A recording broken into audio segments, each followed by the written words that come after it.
Les véhicules équipés de boîtes automatiques disposent d'un régulateur de vitesse adaptatif avec fonction Stop and Go, qui permet, en plus de maintenir la vitesse de votre choix, d'adapter votre vitesse aux conditions de circulation, afin de conserver une distance de suivi idéale avec le véhicule qui vous précède. Notez que ce dispositif peut être activé de 0 à 170 km/h. Grâce à une caméra fixée sur le pare-brise, la fonction centrage voie intervient sur le système de direction de votre véhicule et l'accompagne au centre de la voie de circulation.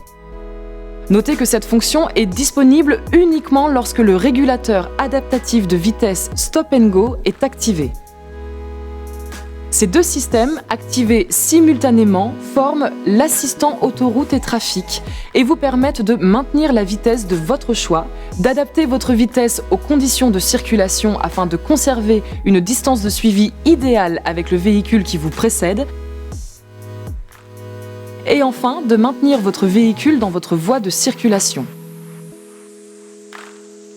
Pour mettre en service la fonction, appuyez d'abord sur ce contacteur. Le témoin s'allume en gris et le message « Régule adaptatif on » apparaît au tableau de bord. Une fois la vitesse souhaitée atteinte, pressez l'un de ces contacteurs. La fonction est alors activée et la vitesse actuelle mémorisée. Elle apparaît en vert au tableau de bord avec ce témoin. À tout moment, vous pouvez modifier la vitesse de régulation en appuyant successivement sur plus ou moins, jusqu'à obtenir la vitesse désirée. Notez que lorsque le régulateur est activé, une distance de suivi par défaut, correspondant à un temps de suivi de 2 secondes, s'affiche en vert au tableau de bord. Il est possible de régler la distance de suivi avec le véhicule qui vous précède en appuyant plusieurs fois sur ce contacteur. Les barres de suivi horizontales apparaissant au tableau de bord correspondent à la distance souhaitée. Plus la barre est loin de votre véhicule, plus le temps de suivi est long. 2,4 secondes environ pour une distance longue à 1,2 secondes environ pour la distance de suivi la plus courte. Une fois la vitesse de régulation mémorisée et la régulation de distance activée, votre pied peut être totalement retiré de la pédale d'accélérateur. Cependant, il est fortement conseillé de garder les pieds à proximité des pédales pour être prêt à intervenir en cas de nécessité. Lorsque vous vous rapprochez d'un véhicule roulant plus lentement que vous sur la même file, votre vitesse s'adapte à la sienne en respectant la distance de suivi que vous aviez sélectionnée. Si le véhicule qui vous précède accélère, votre voiture accélère aussi jusqu'à atteindre à nouveau la vitesse de régulation choisie. Si ce véhicule s'arrête, le régulateur adaptatif avec fonction Stop and Go peut freiner à votre place jusqu'à l'arrêt de votre véhicule, puis le faire repartir lorsque la circulation reprend.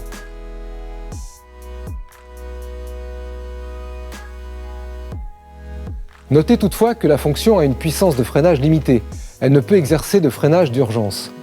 À tout moment, il vous est possible d'aller au-delà de la vitesse de régulation et d'effectuer un dépassement, en agissant tout simplement sur la pédale d'accélérateur. Durant le temps du dépassement, la fonction contrôle de distance n'est plus assurée. La vitesse de régulation s'affiche alors en rouge et clignote au tableau de bord. Une fois le dépassement réalisé, relâchez naturellement la pédale d'accélérateur pour que la régulation de vitesse et de distance reprenne automatiquement. Si votre vitesse réelle est inférieure à votre vitesse de régulation, le simple fait d'activer le clignotant procure une accélération facilitant le dépassement. Le système peut être mis en veille en agissant sur la pédale de frein ou bien en pressant ce contacteur marqué du symbole O. La vitesse de régulation et la distance de suivi sont alors mémorisées. Pour réactiver le système, il suffit d'appuyer sur ce contacteur.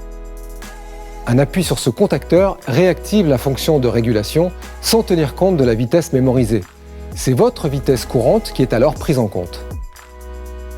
Pour activer la fonction centrage voie, appuyez sur ce contacteur.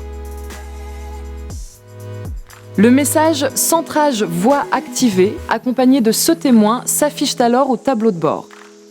Le témoin et les indicateurs de ligne passent au vert lorsque le système agit sur votre direction et vous maintient au centre de la voie. Lors de l'utilisation de la fonction, vous devez conserver les mains sur votre volant. Si la présence de vos mains n'est pas détectée pendant 30 secondes, ce message et ce témoin apparaissent en rouge au tableau de bord accompagné d'un signal sonore. Si vous ne reposez pas vos mains sur le volant, au bout de 45 secondes, la fonction centrage de voie se désactive automatiquement. Le message « centrage voix désactivé » apparaît alors au tableau de bord et le témoin s'éteint.